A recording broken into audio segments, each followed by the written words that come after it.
What's going on, guys? Today's tutorial is going to be really quick and easy because we've only got one guitar part that we're going to play for the entire song. So put your capo on your 6th fret, grab a C chord, and let's get started with the strumming pattern. So the strumming pattern is going to sound like this.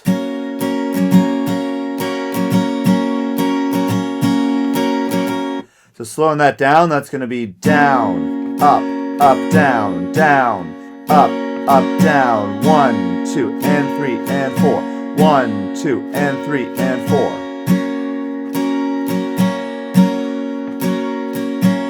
So practice that at a slow speed until it's easy and comfortable, and only then try it out at a faster speed.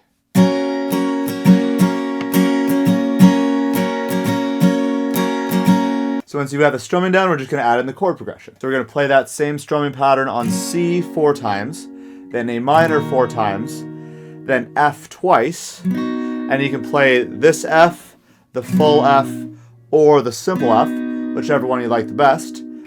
Then switch to G twice, and then back to C 4 times. So now let's try playing this whole thing together and it'll make a lot more sense.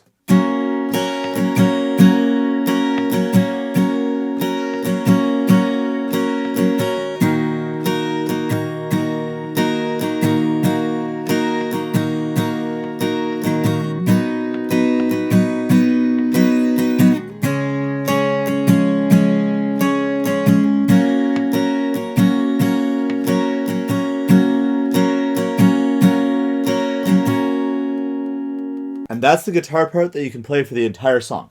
Now there's 2 points in the song where you can change it up a little bit to match the actual song a little better. First is in Justin Bieber's verse. Instead of playing the C on the strumming pattern 4 times at the start, you actually can play silence for the first 2 bars and then play the strumming pattern for the second 2 bars. And you can hear that if you listen to the actual song.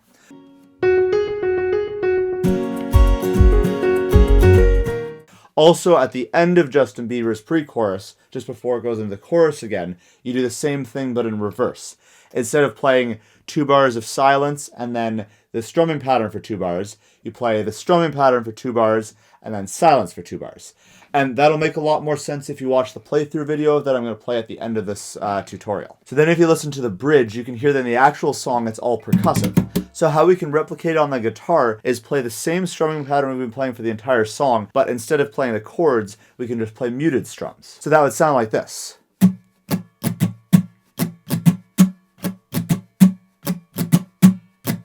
So you get that kind of percussive feel without the chords, and then after the bridge you can jump back in with the chords for the next chorus. And besides that, you can just play that single guitar part on the entire song and it'll sound great. There's no need to overcomplicate things if you don't have to. If you like this video, please hit that thumbs up button and let me know in the comments below. It really does make a difference. Make sure to subscribe if you haven't already to learn your favorite songs on guitar as fast as humanly possible. And with that, let's practice what we just learned in the entire song playthrough.